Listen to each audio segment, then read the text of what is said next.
Dah ke? Bismillahirrahmanirrahim. Alhamdulillahirabbil alamin. Wassalatu wassalamu ala asyrafil anbiya'i wal mursalin wa ala alihi wa ashabihi ajma'in, amma ba'd.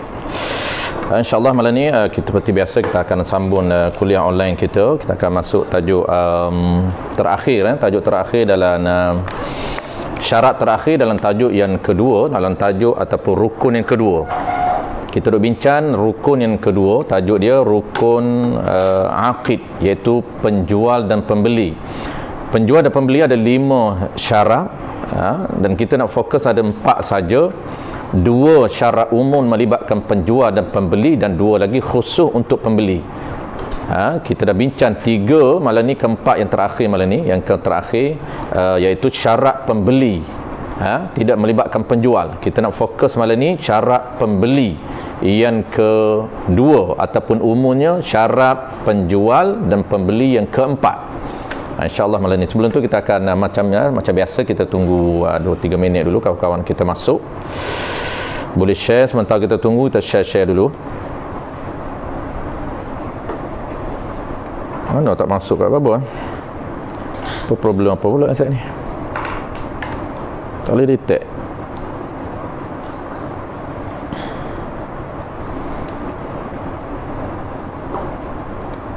Ke public tak naik dia jadi pening ke yang set ni biasa dia akan naik, ini tak naik tak naik.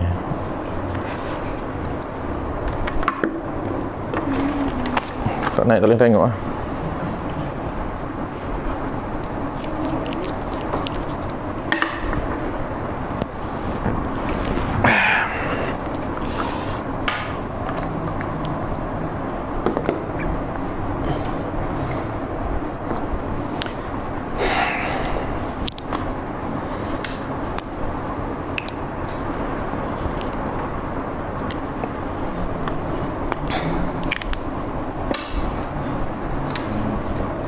Ada tak? Ya, sikit. Oh, apa ni malam ni? Tak tahu nak tengok macam mana. Tak tahu.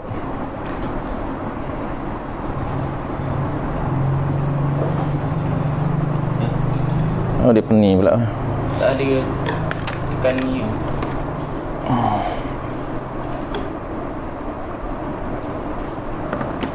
Lain kot, lain problem. Mungkin lain.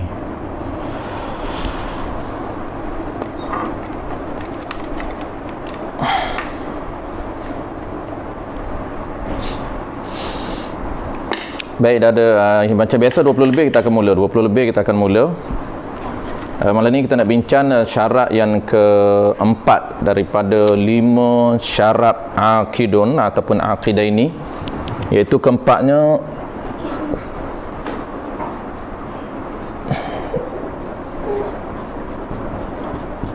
saya tulis dalam bahasa Melayu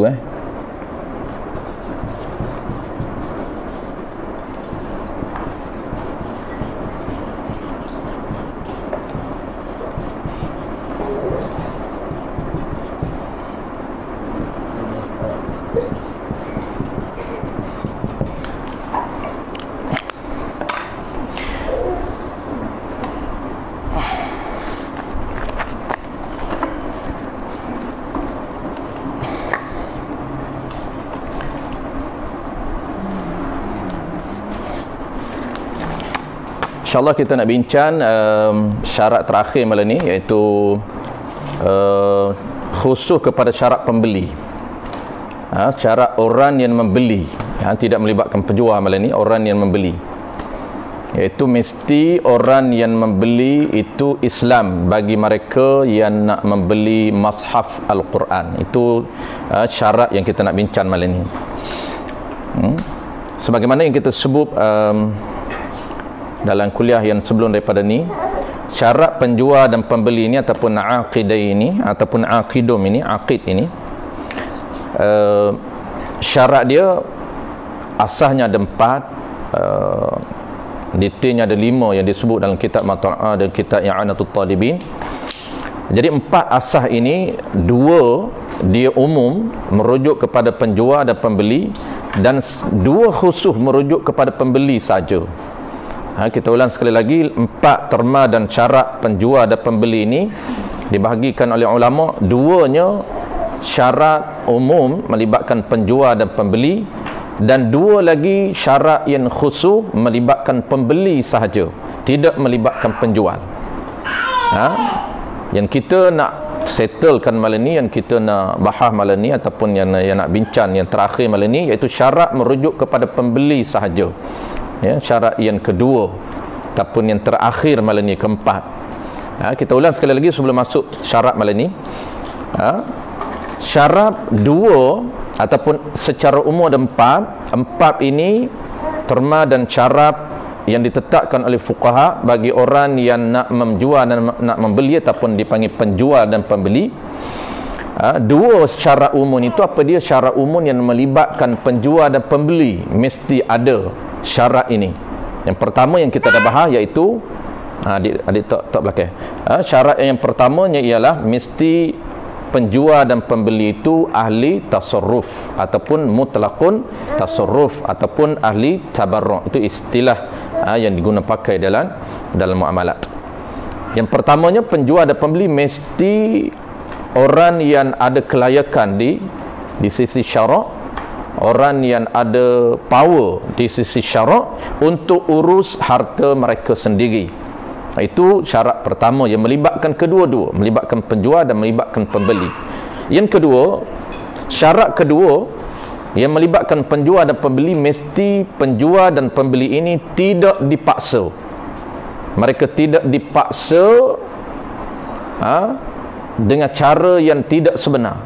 Wa adamil ikrahi bi ghairi haqqin, itu disebut dalam kitab Mughni Muhtaj. Tidak dipaksa dengan cara yang tidak sebenar ataupun dengan cara yang tidak dibenarkan oleh syarak. Adapun dipaksa dengan cara yang dibenar oleh syarak, seperti yang kita sebut sebelum daripada ni, itu sah.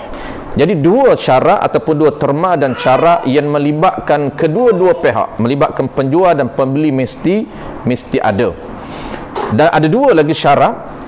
2 syarat yang terakhir ini spesifik kepada pembeli saja, tidak melibatkan penjual.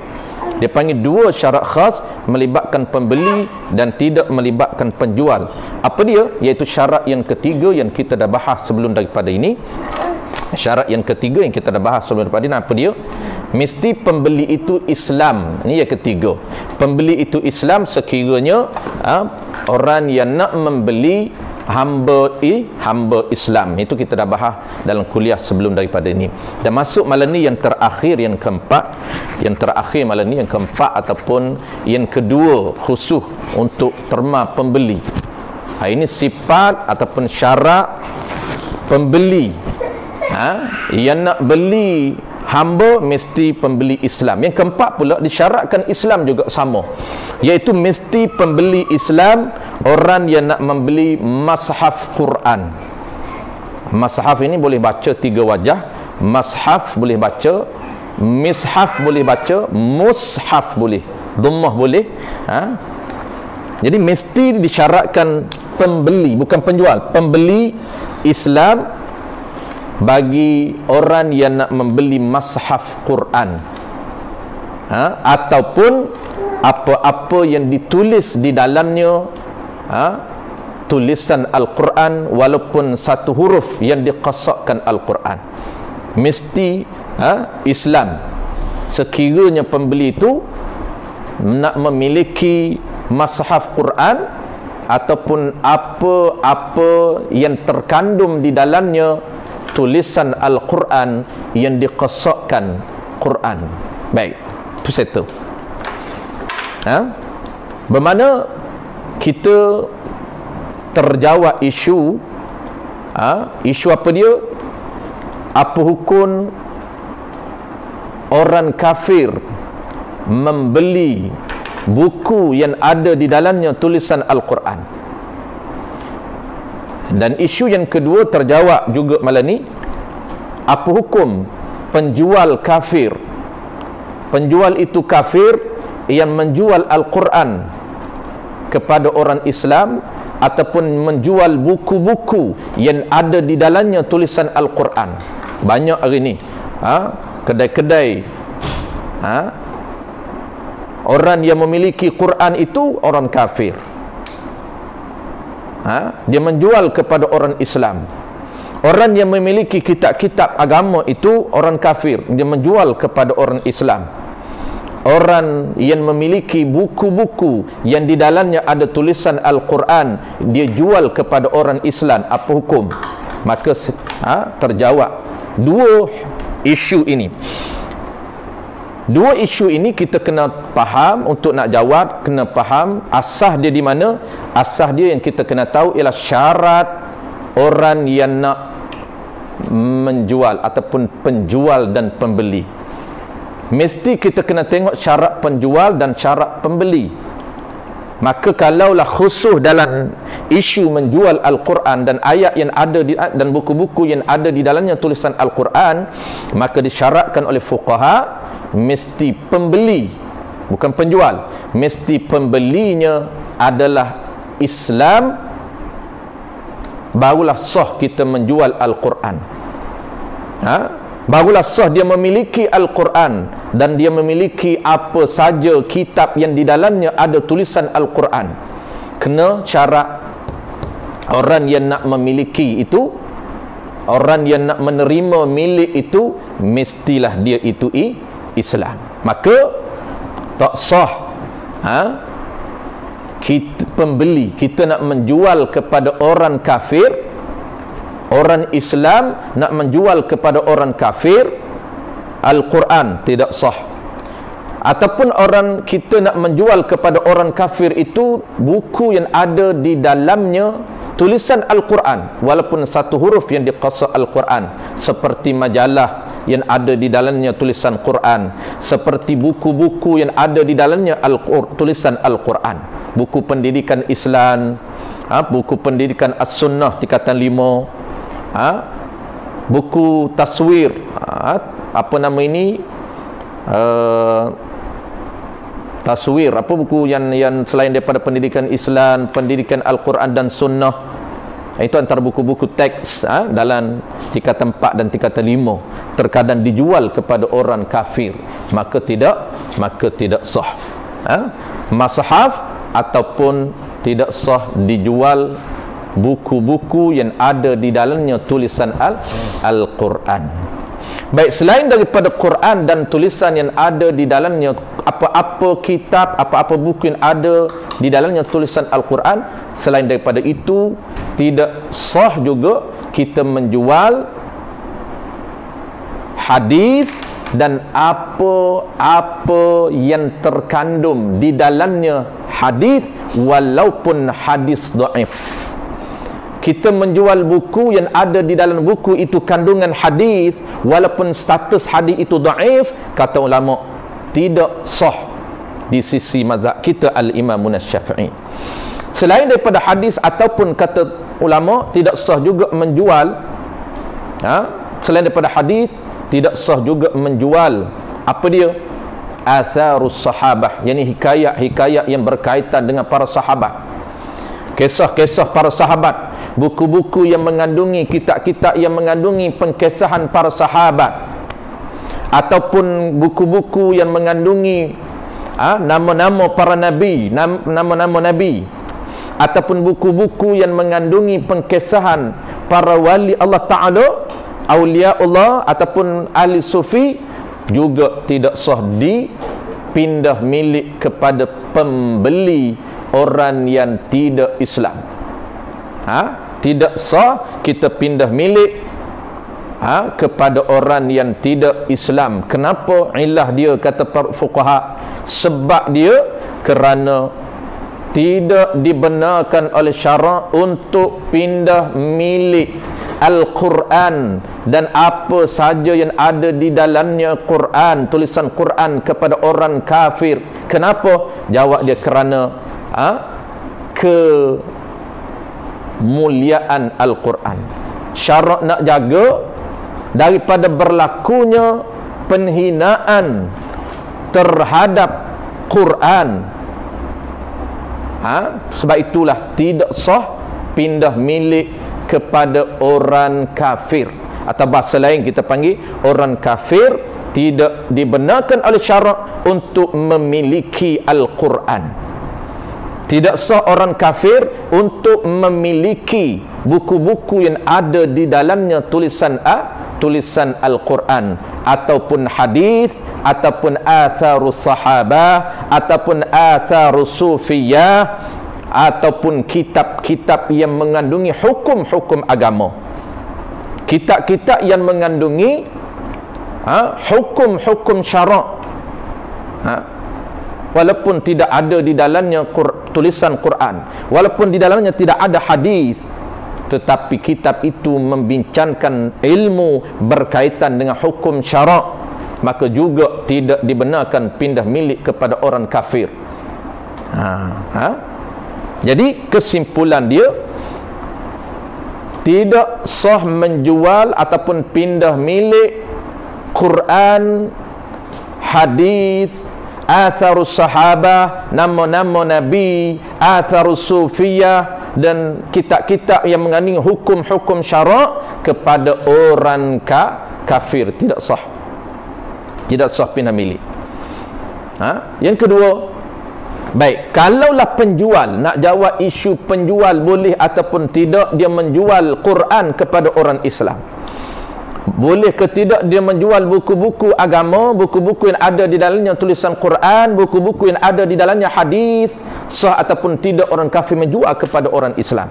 Jawab dia, kalaulah orang kafir, kalaulah penjual itu kafir, maka sah. Kerana yang disyaratkan pindah milik ini, yang disyaratnya ialah pembeli yang nak menerima milik Quran itu mestilah Islam. Nak terima milik, kerana pembeli ini kita dah sebut dalam kuliah-kuliah sebelum daripada ni, pembeli ini dipanggil apa? Dipanggil orang yang menerima milik. Kerana akad jual beli dia panggil proses pertukaran milik. Milik apa dia? Milik daripada harta penjual nak pindah milik kepada pembeli. Maka kalaulah pembeli itu Islam, sah pindah milik Quran. Kalaulah pembeli itu kafir, maka tidak sah pindah milik. Baik, kalaulah penjual itu pula kafir, dia nak jual Al-Quran kepada orang Islam, sah. Bahkan kata ulama, status hukumnya, kalaulah orang Islam itu kaya, ada kemampuan keuangan, wajib dia membeli Quran yang berada di tangan penjualnya kafir. Kenapa jadi wajib? Kalau dia ada harta lebih, kerana nak menyelamatkan Al-Quran itu daripada berada di tangan orang kafir. Kenapa? Kerana risiko berlakunya penghinaan terhadap Al-Quran yang mulia. Wajib kita selamatkan Quran yang berada di tangan orang kafir. Bukan kata sah, bahkan wajib beli. Jadi tak timbul isu kita berjual beli dengan orang kafir. Kalaulah kita nak beli buku agama dengan orang kafir, apa hukum dia? Sah. Kerana penerima itu Islam. Ini cerita asas saja, kita tak baca kitab, kita nak cerita nota saja. Baik, settle. Kesimpulan dia, penjual Kalau penjual itu orang kafir, tak menjadi isu. Bahkan bukan saja sah, kalau harta lebih wajib beli Quran yang berada di tangan orang kafir. Yang menjadi isu dia kalau pembeli itu kafir. Kalau pembeli itu kafir, maka tidak boleh dipindah milik kepada orang kafir. Walaupun di atas jalan wakil, tidak boleh. Wakil macam mana? Orang kafir ni dia tahu dia tak boleh beli Quran, dia tak boleh beli buku yang ada di dalamnya Quran, dia tidak boleh beli hadis, dia tak boleh beli buku yang ada di dalamnya hadis walaupun dhaif, lalu dia wakil kepada orang Islam untuk tolong beli. Walaupun dia wakil itu kepada orang Islam, tetapi orang Islam itu wakil kepada orang kafir, maka tidak sah. Kerana wakil, bak wakalah ini, wakil itu dia menempati kepada orang yang mewakilkan kepada dia. Kita akan belajar dalam babul wakalah. Kerana orang Islam itu dia mewakili orang, dia sebagai wakil kepada orang kafir, tuan dia. Sepatut orang kafir itu yang akad jual beli, tetapi orang kafir ini wakil kepada orang Islam, maka tidak sah. Kerana dia nak pindah milik, wakil ini bukan nak pindah milik kepada dia, kerana dia wakil saja. Yang proses perpindahan milik ini daripada penjual kepada tuan dia. Siapa tuan dia? Tuan dia orang kafir yang wakil kepada orang Islam supaya beli Quran, beli buku yang ada dalamnya Quran, maka tidak sah. Melainkan yang ada pengecualian. Nanti kalau kita baca kitab, maka ada pendetailan lah. Jadi kita sharing ni ataupun kita buat live ini untuk bincang secara ringkas berkaitan nota sahaja. Jadi kita tak baca secara detail. Nanti kita akan baca kitab, kita akan bertemu dengan isu-isu pengecualian. Ada pengecualian yang sah juga walaupun ada ayat Quran, yang dibenarkan juga. Pengecualian ini dikecualikan oleh syarak dalam isu apa dia? Dalam isu yang hajat, keperluan. Apa dia contoh dia? Yang terpaksa orang kafir kena berlaku transaksi dengan orang kafir walaupun benda itu ada ayat Quran. Apa dia? Ini disebut dalam kitab dinar dan dirham. Dinar dan dirham ini mata wang emas kita panggil dinar, mata wang perak kita panggil dirham. Maka dinar dan dirham yang ada tulisan, ada kalimah, ada tulisan Quran di dalamnya, ada la ilaha illallah. Dinar itu ditulis, sekeping dinar itu ditulisnya ayat Quran. Ada dinar yang tertulis la ilaha illallah, maka boleh ke tidak kita tukar dengan orang kafir? Maksud dia boleh ke tidak kita berjual beli dengan orang kafir? Maka kalaulah ayat Al-Quran itu berada pada tulisan Quran itu berada pada dinar dan dirham, maka dikecualikan oleh syarak. Kenapa dikecualikan? Karena termasuk dalam hajat, dalam keperluan, keperluan untuk menggunakan dinar, transaksi dalam berlakunya transaksi dalam aktiviti jual beli ataupun aktiviti muamalah, berlaku pertukaran dinar dan dirham sebagai mata wang, maka dibenarkan. Atau disebut juga dalam kitab I'anatul Talibin, ataupun dalam kitab Matlaq disebut yang dimaafkan sekiranya atap ataupun bumbung rumah yang mengandungi ataupun yang tertulis kalimah Quran ataupun ayat Quran, boleh ataupun tidak jual, nak pindah milik kepada orang kafir, maka boleh sekiranya benda itu menjadi keperluan.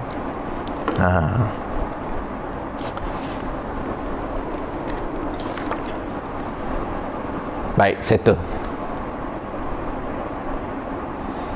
Kesimpulan. Kesimpulan dia.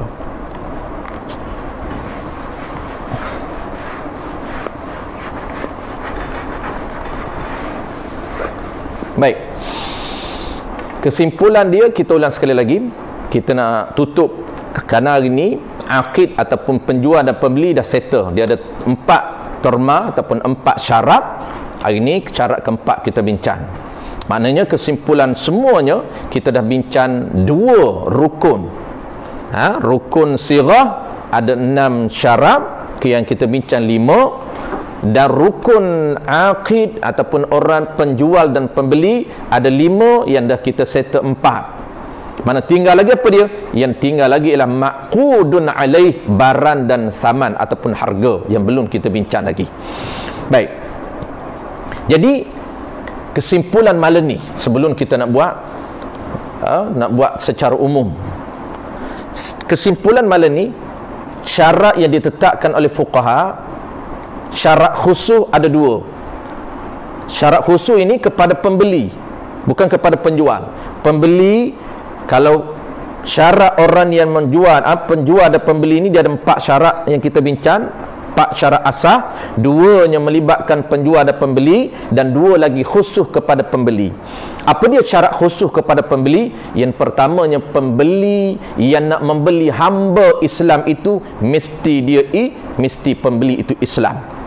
Syarat yang terakhir malam ni, syarat yang kedua yang khusus kepada pembeli ini, pembeli yang nak membeli mishaf Quran ataupun mashaf Quran ataupun apa saja kitab yang ada di dalamnya Quran, mesti pembeli itu Islam syarat dia. Asalkan ada saja tulisan Quran, melainkan beberapa tempat yang dikecualikan, yang hajat tadi, yang hajat yang kita sebut yang hajat itu dibenarkan sekiranya tulisan itu berada di dinar kerana dia keperluan.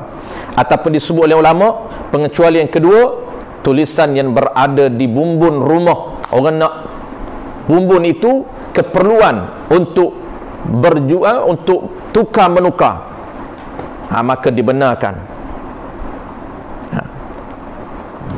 Satu lagi, walaupun ini khilaf, isu yang terakhir yang kita nak sebut, kalaulah rumah itu, dinding rumah yang ada tulisan Quran, kata Ibnu Hajar Al-Haytami, tidak sah menjual rumah yang ada di dalamnya tulisan Quran, menjual kepada orang kafir, tidak sah. Rumah itu dindingnya ditulis Al-Quran, bukan digantung Quran. Digantung ayat Quran itu boleh buat. Tetapi di rumah itu, di dindingnya ditulis, diukir dengan ukiran ayat-ayat Quran, tidak sah, walaupun di sini ada khilaf. Sebahagian ulama kata, antaranya Ibnu Hajar Al-Haytami mengatakan tidak sah, walaupun di sini ada khilaf, ada pendapat lain kata sah, kerana dia juga merupakan termasuk dalam keperluan. Baik, settle. Jadi kesimpulan yang kita nak sebutnya, dalam akad jual beli ataupun dalam transaksi jual beli ini, yang kita fokus ini jual beli, supaya asas-asas dalam jual beli settle. Apabila kita nak praktis jual beli di lapangan, maka kita tahu aspek yang perlu kita fokus, yang perlu kita cakna, yang perlu kita ambil tahu. Secara umumnya, akad jual, transaksi jual beli ini, dia melibatkan 2 aspek utama. Ini secara umum. Jadi secara umumnya praktis jual beli, dia melibatkan 2 aspek utama. Apa dia? Yang pertamanya, dia melibatkan, kita panggil aspek pertama, dia melibatkan aspek akad. Yang kedua, dia melibatkan barang dan saman. Okey. Yang pertama, dia melibatkan pelaksanaan akad. Pelaksanaan akad ini aspek yang nak memastikan transaksi jual beli itu menepati syarat. Kita ulang sekali lagi, ini kesimpulan. Dan kita akan ulang sekali lagi kesimpulan ini apabila kita habis khatam nota jual beli. Ini di pertengahan, kita dah settle 2 rukun jual beli. 5, 10 syarat dah kita bincang. Tinggal ada 5 lagi syarat untuk kita bincang. Ya. Jadi kesimpulannya, praktis jual beli ini dia melibatkan dua aspek penting, dua aspek utama. Aspek pertama, dia melibatkan praktis ataupun pelaksanaan akad. Yang kedua, aspek yang kedua yang mesti diambil kira ialah pelaksanaan akad. Yang kedua ialah barang. Ini mesti diambil kira, barang dan price ataupun harga. Okey, pelaksanaan akad ini yang kita kena ambil kira apa dia? Dalam pelaksanaan akad ini, dia lahirnya 4 item di sini. Dalam pelaksanaan akad yang kita mesti cakna, yang kita mesti fokus, yang kita mesti ambil tahu, ada 4 benda. Pelaksanaan akad ataupun kontrak, pertamanya mesti kita kena ambil kira aspek apa dia? Sirah, yang ni ijab dan ijab. Yang kedua qabul.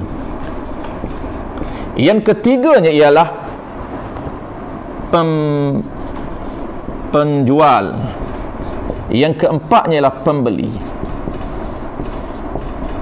Ataupun bahasa ringkas kita panggil pelaksanaan akad ini, dia melibatkan dua rukun. Yang pertama sirah, yang keduanya dia aqidaini ataupun aqidun, orang yang berakad. Ini pelaksanaan akad. Yang kita kena tengok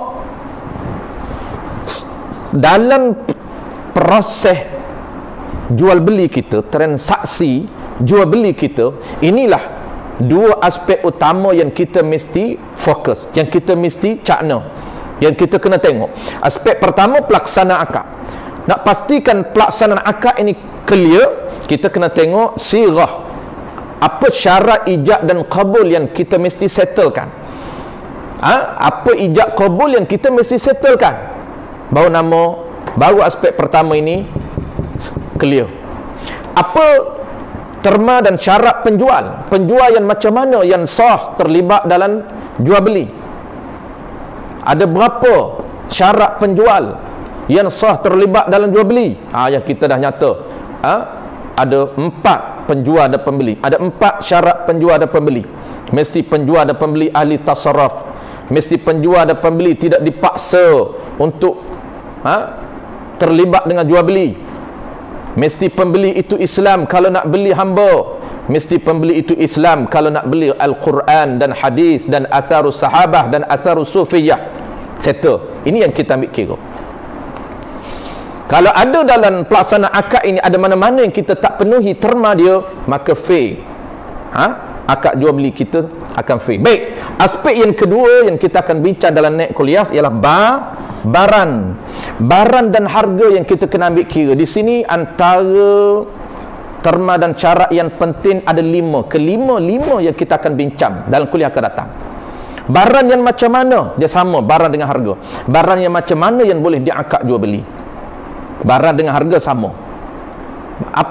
Kriteria barang yang macam mana yang sah kita akad jual beli. Bukan semua barang itu sah diakad jual beli. Ada barang yang tidak boleh dijual beli. Ada barang yang tidak dibenarkan oleh syarak untuk kita jual beli.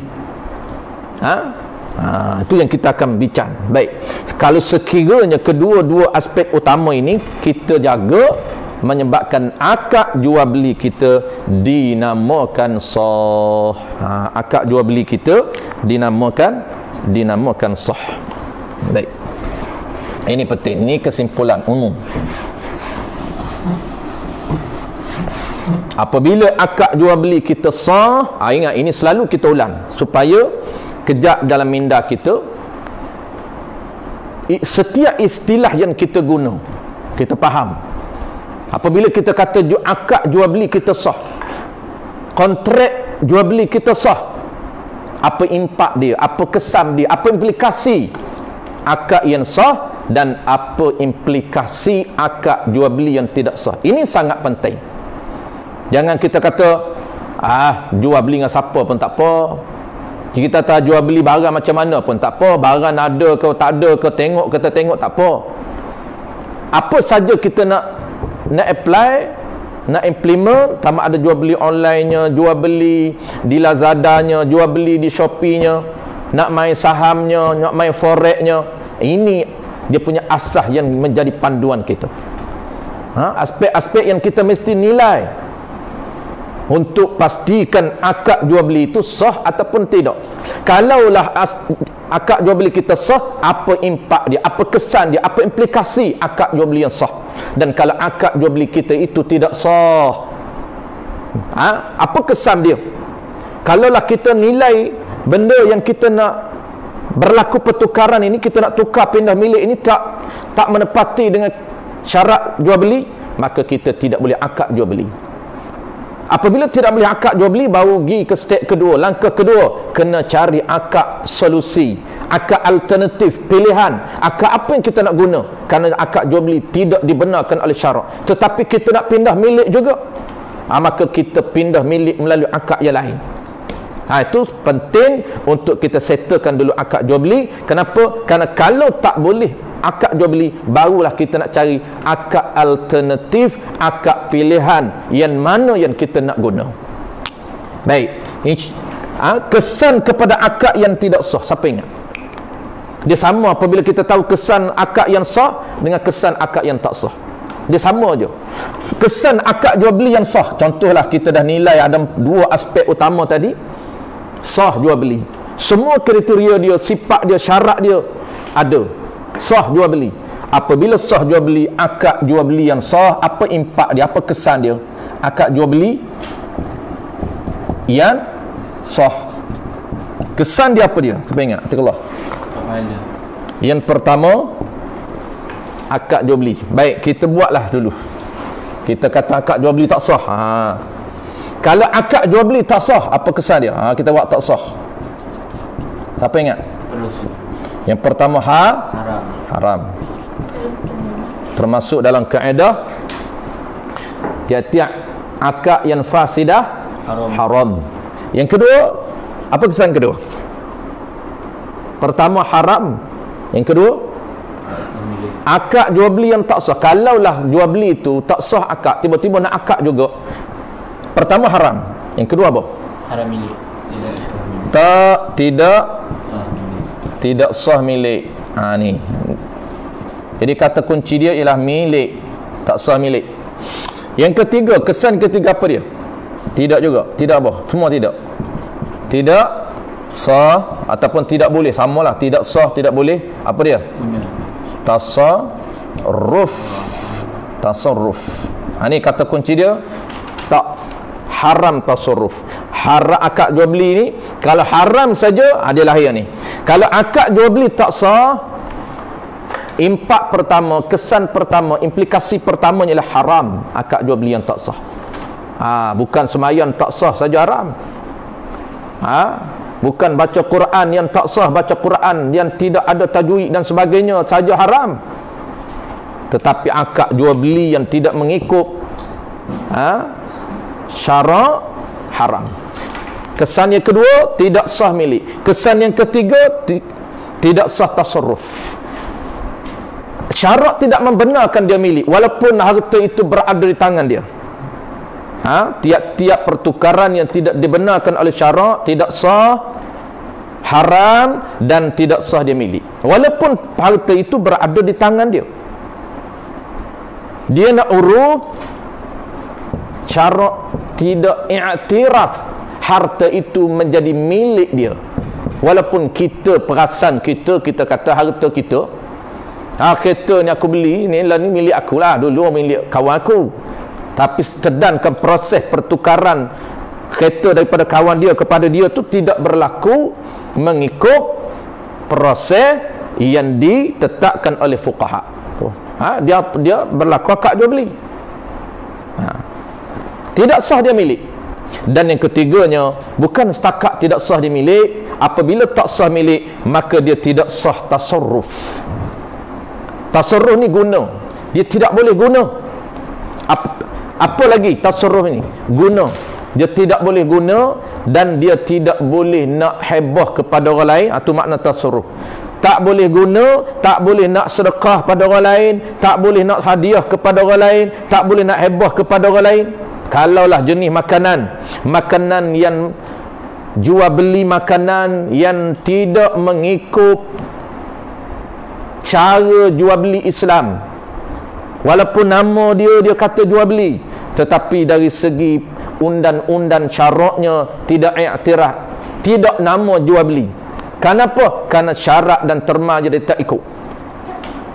Apabila tak nama jual beli, makanan itu, transaksi itu tidak sah. Tak sah jual beli. Apabila tak sah jual beli, haram. Apabila bukan saja haram, apabila haram maka tak sah milik. Apabila tak sah milik, dia tak boleh tasarruf, tak boleh makan, tak boleh nak hibah pada orang lain, tak boleh nak sedekah pada orang lain, tak boleh nak hadiah kepada orang lain. Kalau buat juga tak sah. Dia hadiah kepada orang lain tak sah, dia hibah pada orang lain tak sah, dia sedekah pada orang lain tak sah. Dan yang keempat, ini disebut dalam kitab I'anatul Talibin. Disebut dalam kitab I'anatul Talibin, contoh musannif syarah jual beli yang tidak ada ijab dan qabul. Qaul yang mu'tamad, tidak sah jual beli yang tidak ada ijab dan qabul. Maka apabila jual beli itu tidak sah, dia tidak boleh milik dan dia tidak boleh tasarruf. Apa lagi? Kata musannif, kesan yang keempatnya ialah menjadi kewajipan kepada dia untuk menghantar balik barang itu kepada kedua belah pihak. Wajib hantar balik, bukan sunat. Kata harta orang, nak hantar balik apa dah makan semua lah, wajib hantar balik. Yang ni yang keempat, wajib hantar balik. Asas dia tiga lah, kita ingat. Kalaulah akad jual beli itu akad yang sah, kesan dia juga sama, dapat pahala, sah milik, sah tasarruf, boleh hadiah, sah sedekah, sah hibah, sah nak buat apa saja. Itu dia punya kesan dia. Baik, insyaAllah, wallahu a'lam. InsyaAllah lain kali akan datang kita akan bincang pula tajuk yang penting juga. Ulama susun yang ketiga, rukun yang ketiga apa dia? Iaitu maqudun alaihi, barang, mabi' dan saman. Barang dan harga, ini antara benda yang penting juga yang kita mesti fokus. Barang yang macam mana yang sah di akad jual beli, dan kalau tidak sah akad jual beli, akad alternatif, akad pilihan yang kita nak guna, kena tahu. Dalam mazhab kita Al-Imam Asy-Syafi'i rahimahullahu subhanahu wa ta'ala. InsyaAllah kita akan sambung dalam kuliah akan datang. Besok kita macam biasa, besok tu kelas muamalah tak ada cuti yang kita selang. Besok tak ada, lusa ada. Besok tu kita baca kitab Paku Iman. Kebetulan Sarah ataupun Surau Abdul Rahman bin Auf Persian sebelah minta supaya kita sambung kitab Paku Iman setiap Rabu. Macam kuliah biasa. InsyaAllah besok tu kita tak ada muamalat, kita akan baca Paku Iman masa yang sama dan sambung tajuk di kitab di surau lah. Wallahu a'lam. Jadi terima kasih semua kepada yang join kita malam ni. Mudah-mudahan walaupun kita bincang nota ringkas saja asas jual beli, mudah-mudahan ada manfaat, mudah-mudahan ada keberkatan ilmu yang kita bincang walaupun asas, walaupun ringkas saja.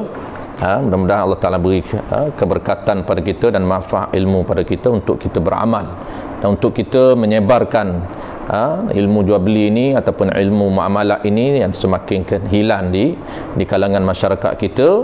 Mudah-mudahan masyarakat di luar sana ada kesedaran untuk kembali kepada syariat muamalah, untuk kembali kepada syariat jual beli, khususnya dalam mazhab kita Imam Syafi'i rahimahullahu subhanahu wa ta'ala. Bismillahirrahmanirrahim.